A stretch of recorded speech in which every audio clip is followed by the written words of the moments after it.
All right, like we usually do, we'll start with our... You wonder if we're getting an echo, then we got a couple in here watching twice. Yeah. Oh, that's not it. Well, Don't you have a little speaker down at the bottom right? Anyway, we'll go ahead with our prayer list while people try to figure out technology. right. Where's a 14-year-old when you need them? So, yeah, she's running around somewhere. Where'd she go? All right, it's, like we said this morning, our biggest prayer concern from our family is Jesse goes tomorrow to the doctor to find out what or if they're going to do about her cancer. So the chemo didn't work, so they wouldn't do radiation, and then so she goes back tomorrow to find out, is there anything they can do? There's a possibility of some high pressured chemo where you have to go in the hospital to get the chemo, or some trials and things. So tomorrow's a big day while we're all kind of waiting to see. And then Don Navel's sister is doing better. She's in Clinton Hospital and hoping to go home this week. So we're thankful for those answered prayers. And the lady that had the kidney transplant, I can't remember. I'm not the only one. No, I know. I'm looking, The teacher, yeah. See her face, Carla. Yep. Carla is, she's doing pretty good. She kind of had a little bit of a setback this week, but she's doing better, and wanted to thank everybody for the church prayers. Made sure she told Alex to pass that on to us so we can pass it on to all y'all. And there was some sort of wreck on the way in on 59 North with an entrapment, so we want to pray about that with whatever's going on They there. did not So think there was serious injury. did not think, Jean said that she'd heard that they did not think that there was serious injury, so that's what we're praying for. So, and so with that, let's all pray. Father God, we thank you for this beautiful afternoon. You've given to us this opportunity to be here for those that have gathered with us, wherever they may be. And Lord, just the opportunity to come together with your word as your children. And Lord, just to looking for your blessing on this night, that you open our hearts and our minds and our spirits to your word, that we can understand what these things say to us. And Lord, we just thank you for your presence among us, that we live in a place where we can gather like this and celebrate your goodness and study your word and have it. And Lord, we pray for those folks that we've mentioned on this night, these three, and the ones that are a part of our prayer list week by week, and just ask that your goodness and grace be upon them all. And all this we ask in Jesus' name. Amen. All righty. We actually stopped with 7:24. So that's where we're going to pick up, and which says the waters flooded the earth for 150 days. You know, one of the things that we think about, one reason I want to kind of start there is we have this idea of Noah and the ark and 40 days and 40 nights.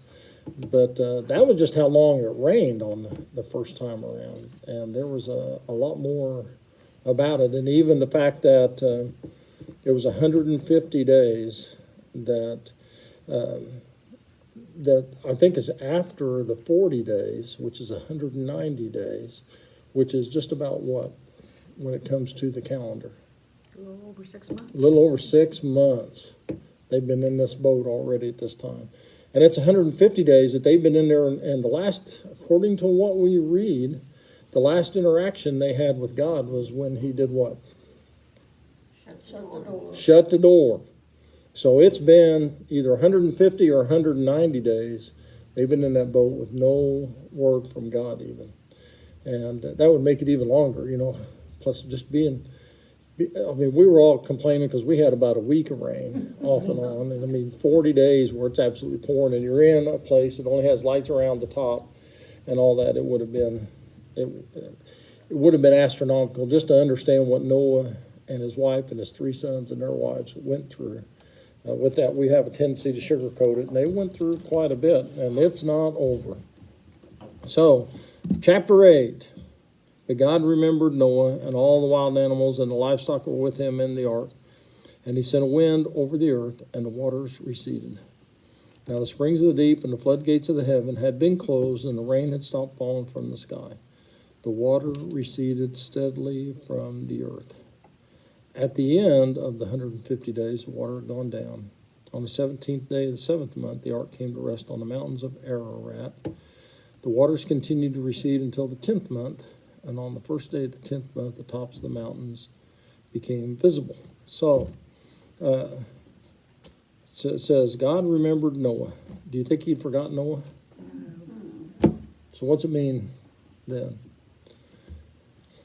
It also says later, in Exodus, God remembered his people in Egypt. And it uses that term quite a bit throughout the Bible. When it talks about God remembering, or when it mentions remembering, that in the Old Testament times especially, it wasn't like we think of. It didn't mean that somebody forgot, or that they weren't thinking about it. What it means is it is now the time to act. So when it says God remembered Noah and all the wild animals, this is now the time to act after the 150 days, or maybe about 6 months, any way you want to look at it. And God thought about, it's time to act for whom?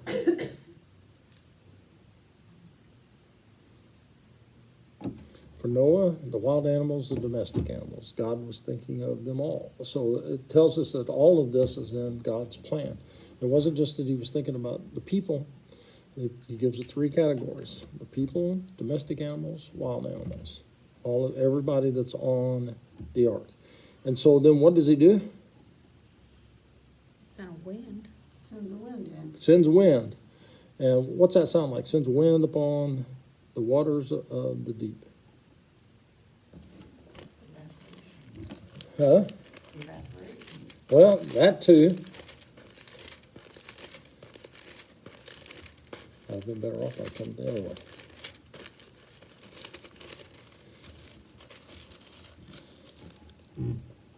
All right, Genesis 1:2. Now the earth was a formless and empty darkness over the surface of the deep, and the Spirit of God was moving over the waters. So it's a parallel to the creation. God's doing something that he's restarting it all. So he started it in Genesis, now he's starting it in kind of the same way. We're going to see some similarities between Genesis 8 and Genesis 1 and 2. That's the first one. And the word wind, breath, spirit in the Old Hebrew, and actually in the Greek as well, that the New Testament's written in, are all the same word. So that, but here, whether it was the breath of God, the Spirit of God, whatever it was, he sends wind over the earth, and the waters recede over the waters. There is no land to be seen at this time. And, we talked about the water came from 2 sources. That's one of the things, that another kind of misconception is people think that the water only came from the rain. But it said that the floodgates of the deep burst open, and water came up out of the earth like a fountain. It fell from the sky like a torrent, and both of those things together. And so what we're being told here is both of those things had stopped, because water can't come down until it quits coming up. So they start to recede steadily from the earth. And so on the 17th day of the 7th month. Now, when did this all start? It's actually back in chapter 7, verse 11. Second month, 17th day of the 2nd month, and now we're the 17th day of the 7th month, and so we're at 6 months. The ark came to rest on the mountains of Ararat. Now, it's the Ugarit Mountains, which are kind of between Turkey and Iraq, Lebanon, up in that area. Some of them believe that this mountain of Ararat was also, there are some mountains up that are close to the border between Turkey and Russia. And there used to be, there was kind of a neat little program. and I wish I could remember which one of the astronauts was the one that was really involved in it. It was called In Search of Noah's Ark. It's probably 25, 30 years old. But this guy, they saw it first from the air, like with a satellite image or whatever.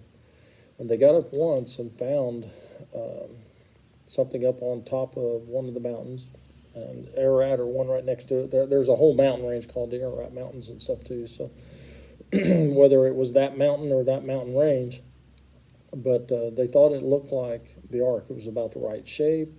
It was high enough up. One of the things that happens high up on the mountains is things don't deteriorate. They don't rot like they do at the bottom. There's not hardly any moisture in the air and different things like that.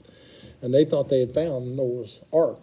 The problem is they made one brief trip up there, and they had to get there by helicopter and rock climbing and all this stuff, and they couldn't go. They wouldn't let them go back anymore.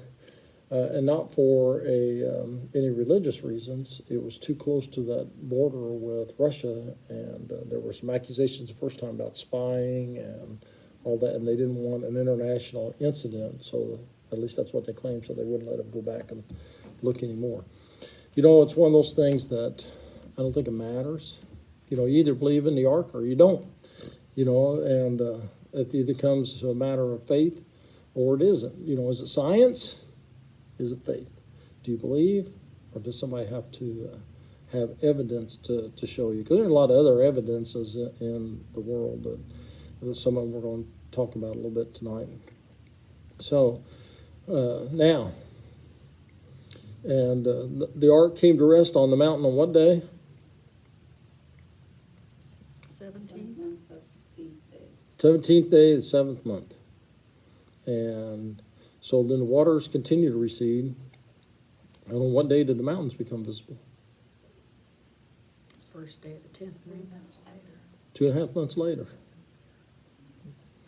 So how do you reconcile that it came to rest on a mountain, but they didn't see any mountains for 2.5 more months? Had a lot of water. You ever heard of?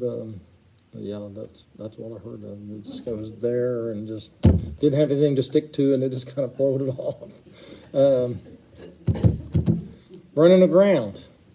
You know, it's a big boat. It's probably, if it's 45 feet high, it may be as much as 30 feet or more in the water. And, you know, if you think about how long it would take for the entire earth, the water on the earth to go down 30 feet, you know, being run aground, you know, so it sounds like the ark's been floating around doing kind of wherever and whatever, and now all of a sudden it's stuck. They wouldn't have known that it quit moving. And then it took about 2.5 months, and they finally saw the tops of mountains coming out. So the waters that is, you know, verse 3 says it receded steadily. It doesn't say it was quick. And so this kind of tells us, because some people say, well, how could they get stuck and be on a mountain, and they don't even see the mountains for 2.5 more months? Yeah, just they're stuck on the top of one. Yeah, and so, you know, so then after another 40 days, Noah opened the window he had made in the ark, sent out a raven, and it kept flying back and forth until the water dried up from the earth. Then he sent a dove out to see if the water had receded from the surface of the ground, but the dove could find no place to set his feet because there was water all over the surface of the earth. So it returned to Noah and the ark. He reached out his hand and took the dove and brought it back to himself in the ark. He waited 7 more days and again sent the dove out from the ark. And when the dove returned to him in the evening, there in its beak was a freshly plucked olive leaf. Then Noah knew that the water had receded from the earth. He waited 7 more days, sent the dove out again, but this time it did not return to him. So Noah, even after this, the mountains are coming up. The water's still not going down real quick. He sends out the raven, and ravens fly high and they fly far. They fly a whole lot farther than even a dove does. And so he sends it out. It comes back, which meant that there was no place for. It says it just kept flying back and forth above the water. And it from its vantage point up, it didn't even see a place to go to land anywhere. And so it finally just lands back on the ark. Why do you think he sent out a dove? This is my guess. What we're going to talk about, nothing that I read about. Where do doves feed? Doves are ground feeders. They don't, raven will eat anything anywhere. And but a dove has to land on the ground to eat. And so I think he was searching to see if is there any ground out there that's suitable for the dove to land on. It's not muddy and all those sort of things. So because what does verse 9 say? She didn't find a place to sit. Yep, the dove could find no place to set its feet because there was water all over the surface of the earth. So, the mountain, the tips of the mountains may be out, but that doesn't mean that, that they're anything else. It just could be granite and rocks and all those things. So it came back to the ark because there was no place to put its feet. So it says he reached out his hand and a bird landed on it, would have been the only place to land. So then how much did he wait? 7 days. 7 more days. Sent it out, and what happened this time? He didn't come back. He came back. Well, it came back, it's With an olive leaf. olive branch, or olive leaves. And why do you think it mentioned olive leaves? Because those would be down on the ground. Yeah, well, and they're a low, they don't grow at high altitudes. They grow at lower altitudes. You see them at the base of mountains and on low, some that they call mountains over there may be like 3,000 feet. But you don't see them up on the tops of mountains. So it meant the water went down quite a bit. And that image of the dove and the olive branch, is it around today? Yeah. What's it usually represent? Peace. And that's the whole thing with this here.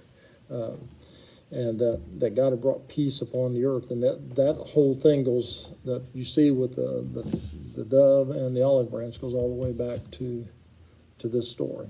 So he waits 7 more days because he knows now that there is land out there. And now it doesn't say, one of the things about it too, I always think about with this, it does not say what kind of shape that the olive branch was in. It doesn't say it was bright green and all that, because if you've ever seen, which we get to see that 3 times since we've lived out there at the lake, that the water gets up to the bridge and everything's down. And all the leaves, they may be covered in mud and they may be kind of nasty looking, but you can tell what kind of plant they came from. So I don't know that I don't see the Bible saying that this was a brand new, fresh sprouted leaf and all that. But it just means, the indication is that the water had receded to the lower levels of the mountain. Because if he's up on the mountain, he's on this boat, he may not be able to see down over the side. It doesn't say that there was a walking deck up there. It said that there were just windows around the top and an overhang on those. So the last time he sends it loose, what happens? Doesn't come back. That's the 3rd time. So verse 13.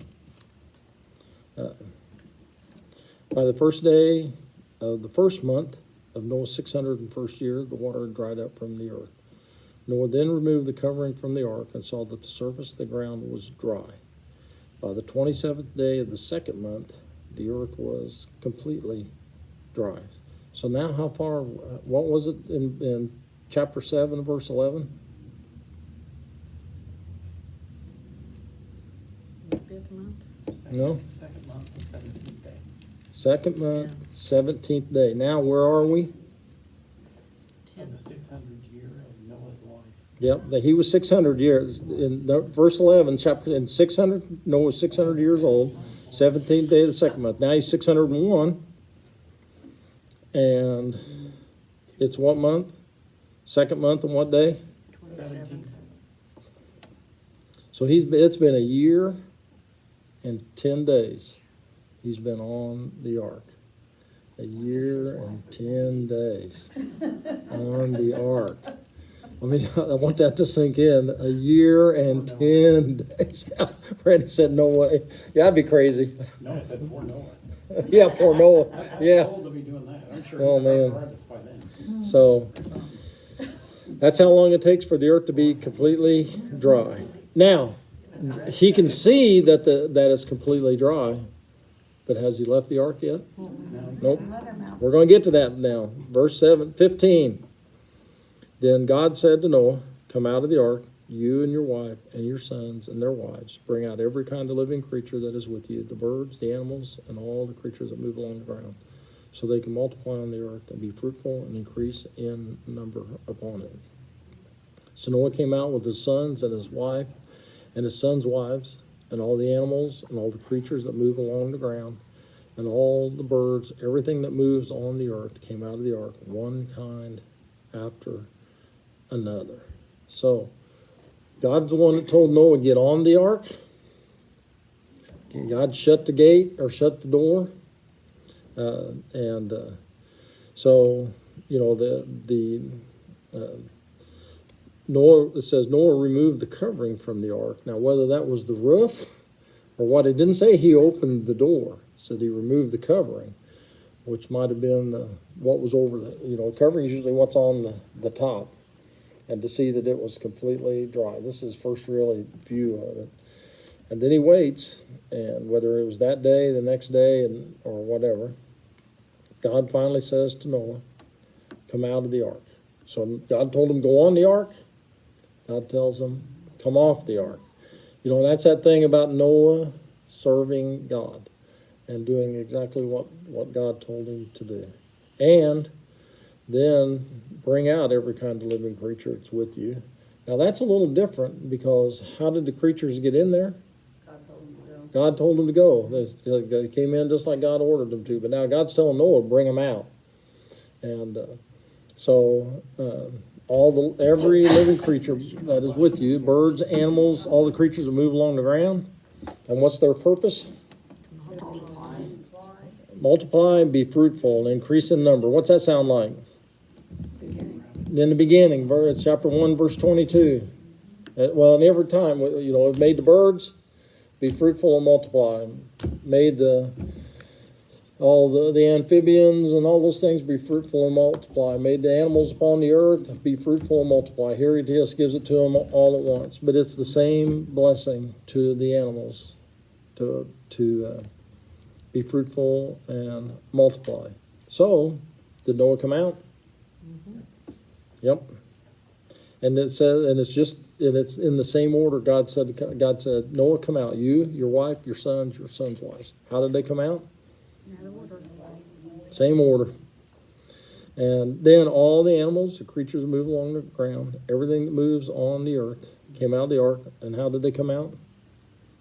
One kind after another. One kind after another. Remember what that means? You know, that's types of animals. You know, that doesn't mean, like we talked about, that's kind, or what we would I think the term is genus. You know, which is more than a higher level than a species. You know, like animal or felines, equines, canines, all the rest. You know, it doesn't say, and you know, birds of the water. They obviously had doves and ravens, whatever other things there would have been. But So there's only one dove comes out? no, the doves were clean, so there probably would have been more, or they would have hooked up together. So they had to have hooked up together some kind or another. So Because one dove flew off. one dove flew off, yeah. So She's done. the other one had been looking. I'll tell you what, if you ever watch doves much, all it takes is one to land, and it isn't very long, and the rest of them are there. So, so you know that. And that's the other thing that it's telling us is, you know, it's not that misconception that, you know, there were collies and German shepherds and beagles and all those things. You know, there was a set of dogs and everything else has come from them. And that's really not that hard to accept or think about it, if you think about it, because even in, you know, recent years, there are new kinds of breeds of different kinds of animals that have come along that, you know, whether it's the Kennel Club or the Horse Club or whatever it happens to be, that recognizes new breeds of animals coming along. So even the idea of those breeds being developed wasn't just something in Noah's day. That's still going on today. So if it's going on today, it went on went on back then. So everything's starting to come out of the ark. And then verse 20, then Noah built an altar to the Lord. And taking some of all the clean animals and the clean birds, he sacrificed burnt offerings on it. The Lord smelled the pleasing aroma and said in his heart, never again will I curse the ground because of man, even though every inclination of his heart is evil from childhood, and never again will I destroy all living creatures as I have done. As long as the earth endures, seed time and harvest, cold and heat, summer and winter, day and night will never cease. So, Noah comes out, first thing he does is what? Says, thank God I'm off that ark. and makes and gives an offering to God, and it's more like, and I say that, but it's a little bit like that too, because he gets off the ark. First thing he does is worship God. You brought me through this thing. He could have been, God could have chosen somebody else and their family to be on the ark. He chose Noah. They've been through a year on that ark. And hard work, feeding animals, taking care of animals, however many was on there, 450 feet long, 75 feet wide, and 45 feet high. That's a big boat with a lot of animals on it that had to eat and all of those things. And if stuff goes in, stuff comes out, and all of that. So, and it, I heard somebody say one time, well, I think God kind of put him in, God didn't put him in some sort of suspension eating, because Noah is told, get food ready for all the different kinds of animals. So it meant that they were going to be eating. So he builds an altar to the Lord. And then, this answers the question about why as he was getting on, there were 2 of every kind, but there were 7 of some kinds of clean animals. Now, one of the things that people debate is, how did he know what a clean animal was? Because we don't get the clean animal list until Exodus, which is about 1,000 years later. But it would have been, God's telling him which animals to come on. God's leading the animals on. It would have been obvious, even if you weren't that bright. You got 2 of everything, 2 of these, 2 of these, and you got 7 of these. That's probably the clean ones, right? The ones that you're going to need the extras of to sacrifice. Because if you take just the 2, either one of those 2, then now you've just not just endangered that species, you have just wiped it out. So, clean animals, clean birds, and God would have brought them all on. So Noah, even if he didn't know what a clean animal was in the beginning, this is and it's basically one's worth sacrificing. And so he sacrifices it, and what's God's reaction? He smelled the aroma. Pleasing aroma. Now, one of the things I almost forgot to mention, there is a change in terminology. In the Genesis story, in the beginning, we use one term. As we move to the end, we change and we use another term for God. What was the first one? It was God. Now we are Lord. Do you remember when we start talking about all of that and the difference in the 2 terms? God is the term for judgment. Lord is the one they talked about with grace and mercy. So there's been a shift now between the God of judgment. The judgment is over, and now we are into grace. And a lot of people think that actually changes more at the beginning of chapter 8 when God decided to act. But it still is the God of judgment up until verse 20. Noah builds an ark to the Lord. And the Lord is the one that's usually referred to as the relationship God, is maybe a good way to put it. God, when we just say God, that's a generic thing that doesn't have the same terminology or the same connotation as Lord does.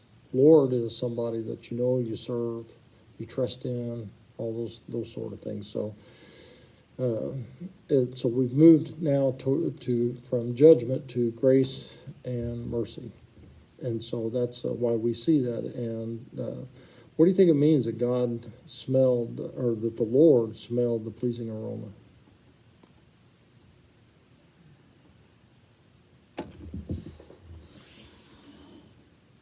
Did God need barbecue?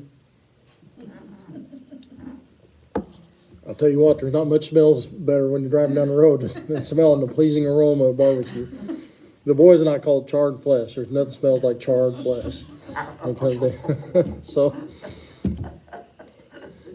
but you know, the point of it is, and part of this is in contrast to all the pagan gods and everything, that there was a view in the world after Noah and during the time of the writing of the Torah, of Genesis, Exodus, Leviticus, Numbers, Deuteronomy, which was with Moses, that gods had to be appeased in a couple of ways. One of those is you had to feed the gods. You know, that it was kind of like a king, you know, it was beneath them to go and to seek out food. It was up to people to provide the food for them. And and the sacrifices that you made was actually, was feeding the gods. So one of the points here is God doesn't have to be fed. And you never hear anything other than God, and I'm not talking about just here, but all the rest of the way through.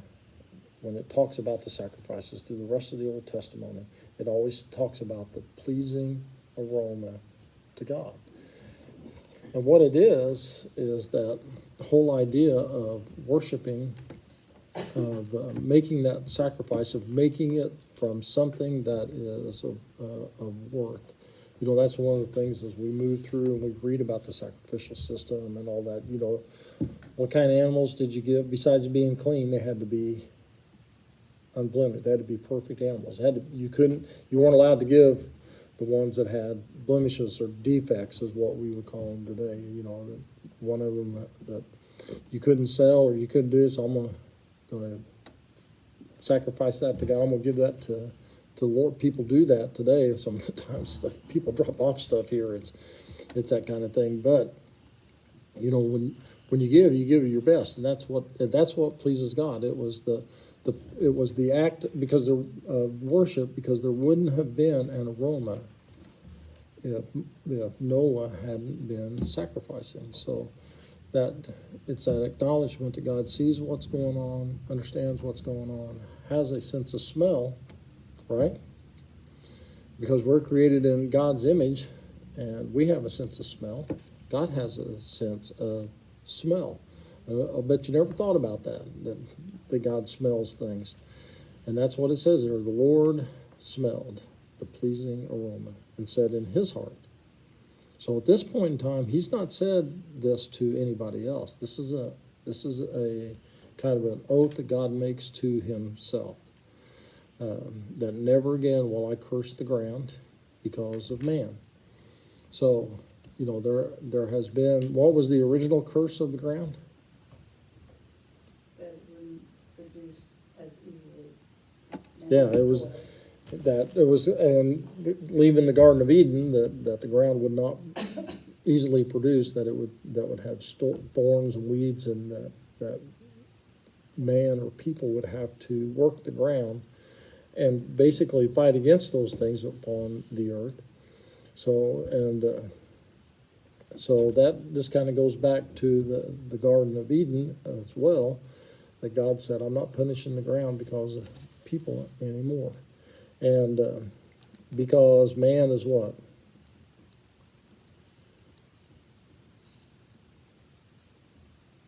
They're evil. Because man, even though every inclination of his heart is evil from childhood, so God says, you know, He tried to make things right in the beginning, and it was good, and with man it was very good.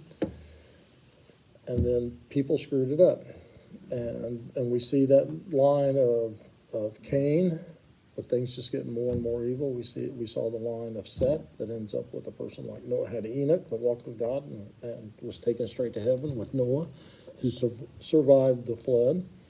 But even with them, are they perfect? Mm-hmm. Nope.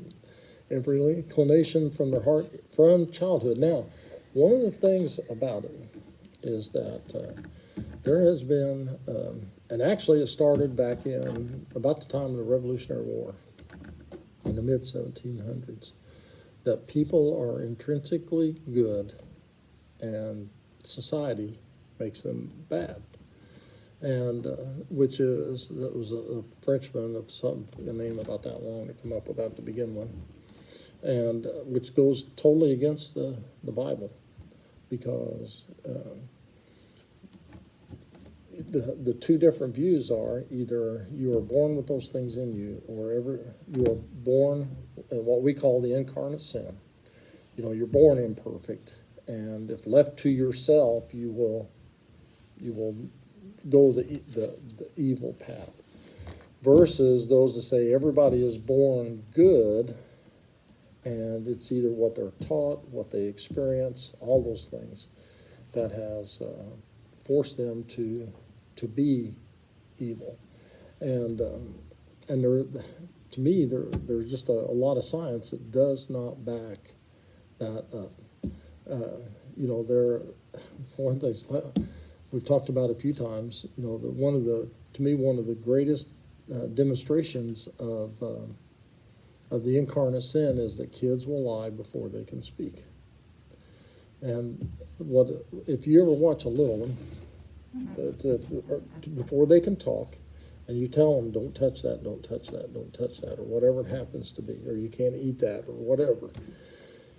And then when you're not looking, they're about to do that until you say, like, what are you doing? Or you clear your throat, or rattle the paper or something, and they put their hands back. Like, I wasn't doing anything. I was just standing here looking at it. And what are they doing? They're flat out lying to you.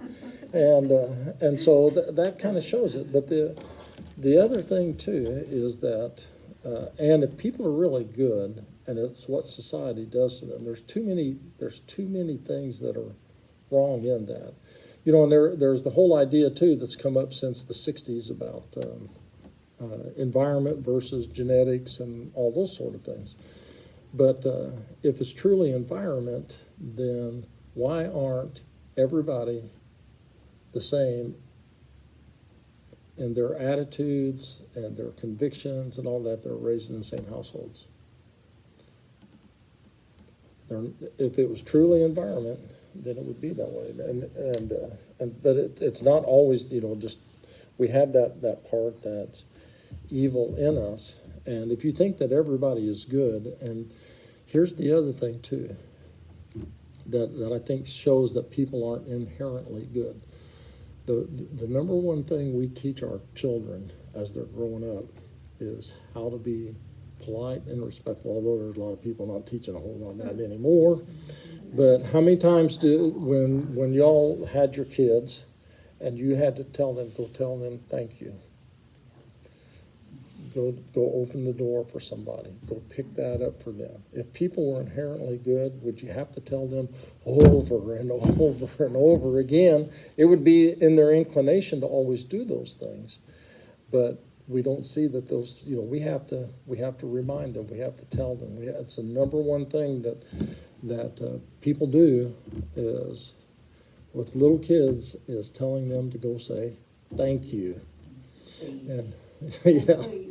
So, and say you're sorry, is another one, and all those kind of things. And if people were inherently good, you wouldn't have to tell them at once, and then they would know, because it would be part of their nature. So, here in the Bible again, not only do we see it, and we're going to see more examples of it, that we also see that God says that people from every inclination of their heart is evil from childhood, from the very beginning.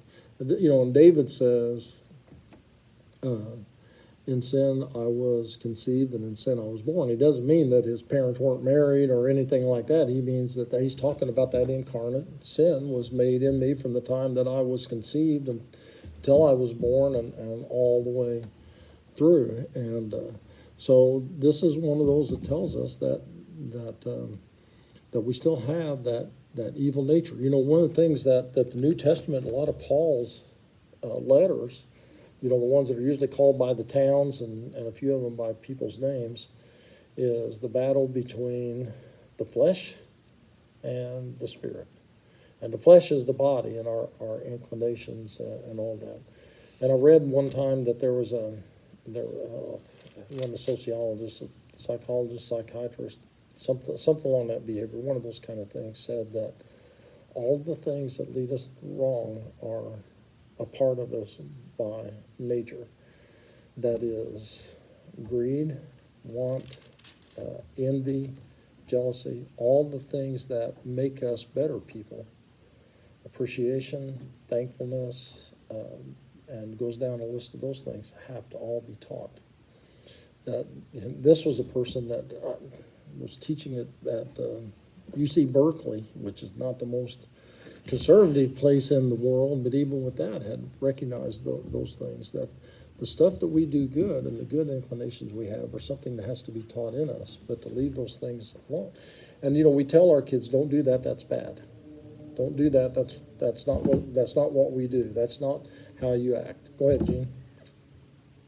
Tell me, there's a family with 5, 6, 8, 9, 10 kids. 7, 8 of them turn out fine.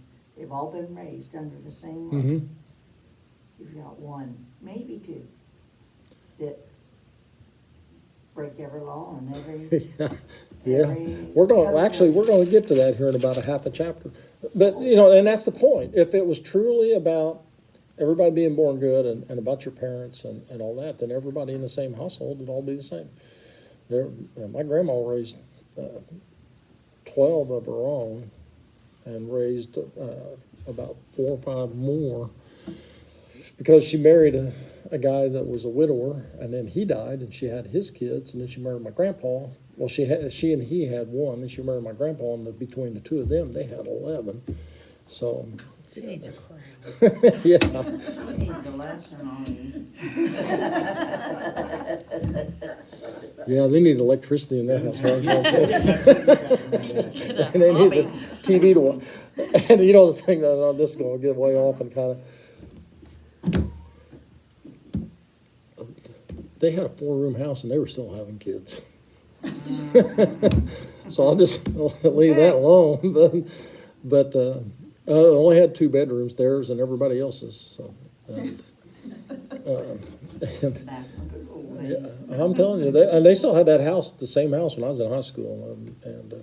But anyway, so it is one of those things that it's born in us. Some of it is in us. We have those inclinations.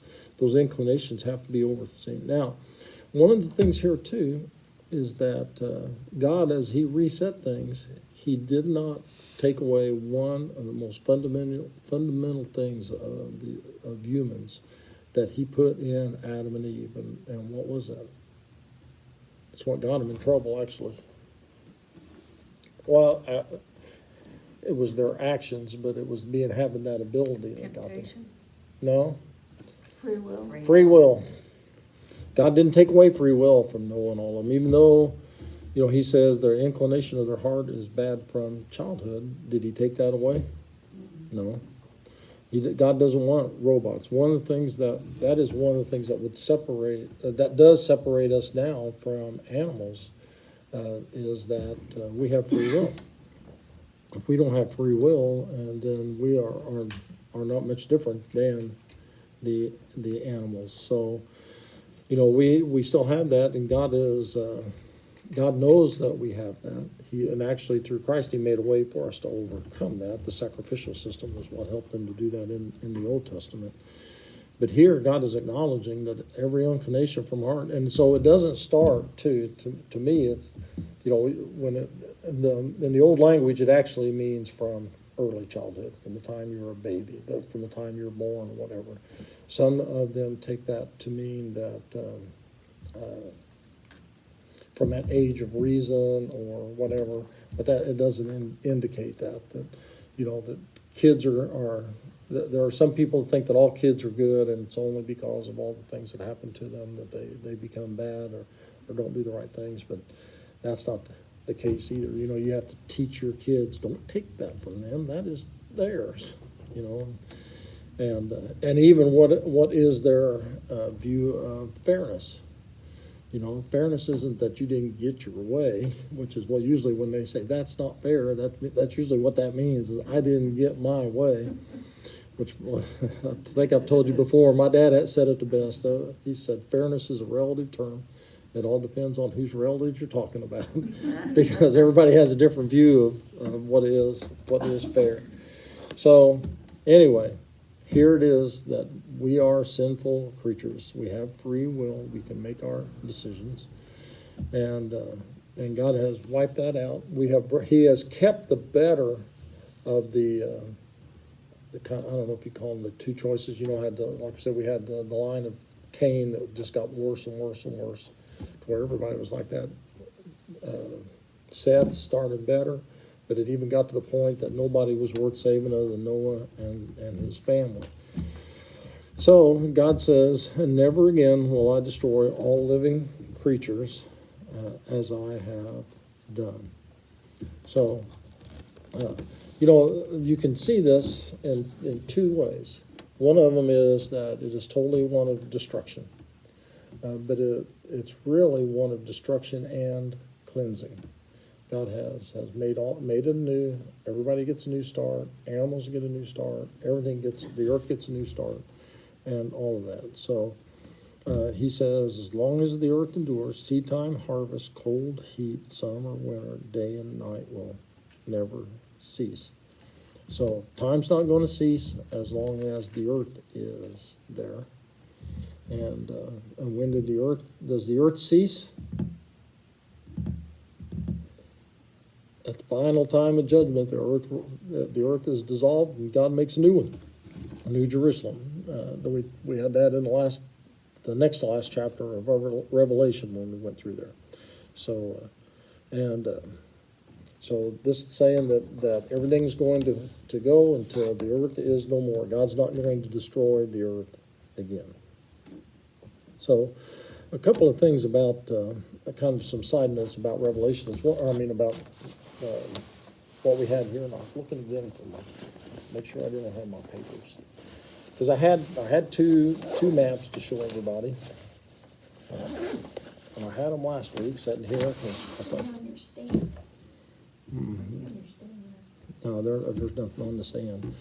So, anyway, a couple of things this is where, like creation scientists and evolutionary scientists and some geological scientists agree that there, at some point in time, geologists think that there was this massive continent called Pangaea, which Pan means everything, and it was all one, or everything in one, and so there was this one huge continent.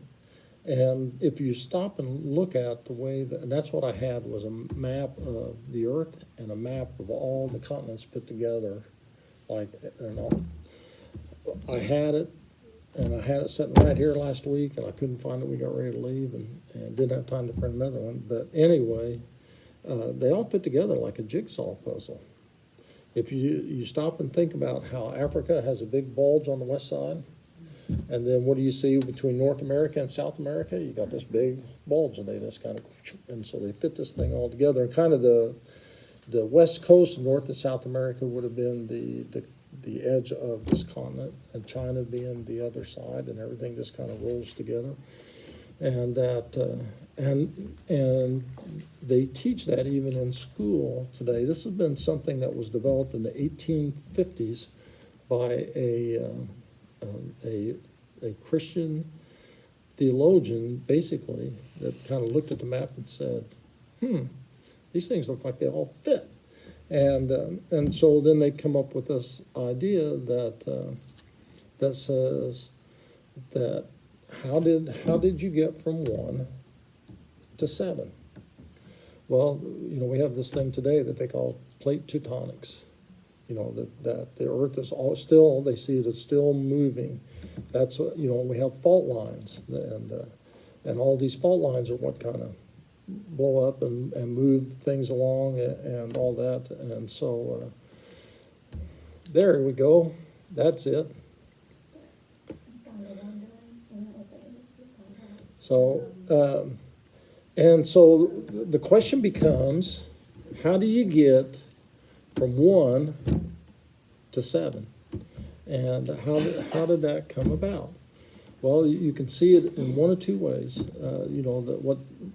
Everybody. It's interesting that the first person to come up with this was a Christian man from a biblical viewpoint that said, I think there was all one, and there came a time they split apart. And then geologists come along later and said, we think there was one big mass of land, and it all come apart. Well, the difference in the two is that, when we read about when the floodgates opened, and what was the other thing that happened? The fountains of the deep burst through. And so what he thought, and what is taught today, and that's what you'll see down at like the Creation Museum with the Ark and all of that, and they're not the only ones that believe that, is that when this busting apart and this water shooting up out of there was the splitting off of the continents, and that they began to move. And that's what caused this cataclysmic upheaval that brought about the rain and the flooding and all that, because all of those things together, whether we get an earthquake on one side of the Pacific, and what do they have to worry about on the other side? Tsunamis, tidal waves, and they come in. They can be hundreds of feet tall, and so when you've got all these that kind of cataclysm, this big, huge, horrible thing that happens.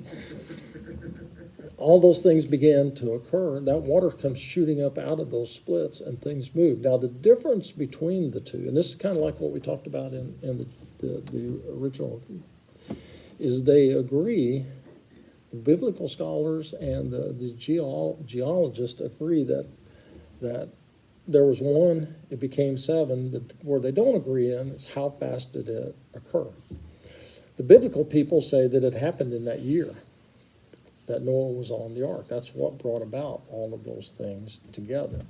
And that's how they split the continents apart. That's what brought that something. And if you think about that, it makes sense to think of it today, because we know that those kind of things cause that same kind of repercussions in the weather around us and all of that. And so, and one of the things, now the geologists say it happened over millions, if not billions of years, that these things move really slow and all of that. But, and they say that because you've got, all these things that are sedimentary, that are turned into rock, and all of that. But there's some things that kind of lend to the rapid movement, and a couple of them are that, and the one being made into almost every mountain range in the world has sea fossils near the top. So they've all been at the bottom sometime or another. And that's one of the things that they claim, even at the Rocky Mountains, that two parts of the earth came together and one rolled up over the other. And that's what, and you look at some of the granite formations when you go out there, they're not like this, they're like this. And that's what, but one of the things that tends to make people think that, or that gives some validity to the short-term stuff, are what they call mud folds. And I'll bring a couple of pictures next time, but there are places in the world in which the layers of sedimentary mud, because there is, let me say two more things before I get to that. Number one, we talked about before that every ancient culture has a flood story. We talked about when we started talking about it. Now, a lot of them are different. There are a lot of uniqueness to the one with Noah. In other words, God did it all. God started the rain. God stopped the rain. A lot of the others, the gods, quotes, plural gods, started the rain. Some of them were afraid because then they couldn't stop it, and it became the overwhelming flood because they didn't have the power to stop what they had started, and a lot of different things. Or that some didn't intend for man to survive, and somebody did, and started it all over again, and it was just kind of ended up being a futile attempt, and all of that. The other thing too is that everywhere you go, there are these fossils upon the tops of these mountains and things. So all those had to be at the bottom somewhere. They're not just fossils, they are sea creature fossils. And the other thing is there's a sedimentary layer almost all the way across the earth. And what these sediment folds are is actually, and I'm talking layers high as this room, that the mud went like this and then comes back like, you remember that, you know that Christmas candy that kind of goes, The ribbon. the ribbon candy, yeah, and it's kind of, there's places that is shaped like that, and so what the geologists say, well, there was still water in it, it pressed and it over, but rock doesn't bend, rock doesn't reshape, mud does, but mud under pressure of other things turns hard, and that's where limestone comes from sandstone, and all of those sort of things. So it's one of those circumstances in which there is science to back up the 1 year short division of the continents, the split off from the Pangaea to the 7 that are there today, there's still like a big rift that's separating that runs up through the Atlantic. Still dividing out. There's still more things that are happening. They call the Ring of Fire in the Pacific. The Hawaii Islands are getting bigger all the time, and new ones are coming up, and they're moving. So there is evidence of those things going on slowly. The big question then is, is it something that happened quick in a year, or is it something that happened over millions or billions of years? But it's again one of those things that comes back, just like when we started with Genesis. Here, this was told for thousands of years. Moses finally wrote it down in about 1300 BC, way before science. Science comes along and the order is exactly the same. How could the order be exactly the same on what they say? And the only difference is, was it 7 days? Was it billions of years? Or millions of years, or whatever. And it's kind of the same thing with this plate tectonics and the Pangaea to the 7 continents. That it came at first as a kind of a Christian science, not a Christian scientist, like in the denomination, but a scientist who happened to be Christian and a theologian that come up with that idea in the beginning and attributed it to the flood. And so, and to have that occur would cause the same sort of things that we read about in the flood, and it would deposit that when you got water that's just washing over everything and then settling down. You know what you always get? Mud. 1984. There was the big Eugene flood. Y'all heard of that, didn't you? You heard about the Eugene flood? We went through the Eugene flood. Gail called me one night. I was working, and she said, I just want to let you know that the water's coming up. I'm going to go to Mom. I said, okay. I'm thinking. And so then the next morning she calls and says, the house is underwater. And that was my last day of work, and I worked 6 at night till 6 in the morning and went up there. And her house hit 3 feet off the water, or 3 feet off the ground. The water level, I got pictures that the water was up to the windowsills. And everything was closed up, everything was locked up, all the doors and everything was closed. We had 2 inches of mud inside that whole house. And so if there's 2 inches of mud inside a house that's closed up, how much? It's not that hard to believe that you could have 10, 30, 40, 50 feet of mud over a year flowing from things like that. And, when you see the river come out and the river goes down, there's a layer of mud everywhere. So all those things together make it sound like, that it could have been in a year's time. So when somebody tells you that's impossible, say, well, no, actually, it's really not. There's just about as much science that backs up one view as there is the other. Now, the problems that you run into is that school systems and all that want to teach one side and not the other. That's one of the reasons for places like the Creation Museum, the Ark Encounter, and all that to teach something. And when you go down there are people with credentials that are as long as. And when we were down there, this lady she graduated, got her undergrad at Ohio State. I think she either went to Harvard or Yale, got her got her master's, she got her doctorate. I mean, it's, you know, one of the things that they'll try to say, well, those people went to, you know, they went to Liberty Baptist University, and no, those people down there, they went to the same schools as everybody else. And so, you know, anytime you hear something, you need to hear both sides to be able to make a good decision. But they'll show you evidence all over the earth that those things could have happened in a year. So we started about 3 minutes late, and we're about 3 minutes late now. So we'll start up with chapter 9 on the next time. Not next week. Not next week. Not next. Oh yeah, thank you. We won't be here next week because I'll be on the highway headed Green Bay. So. Can I go with you and jump out at Milwaukee? Yeah, I don't care. So anyway, no Bible study next week. So we'll see you for Bible study in 2 weeks, and Wednesday night on the midweek chat, and Sunday morning. So have a blessed week and be a blessing.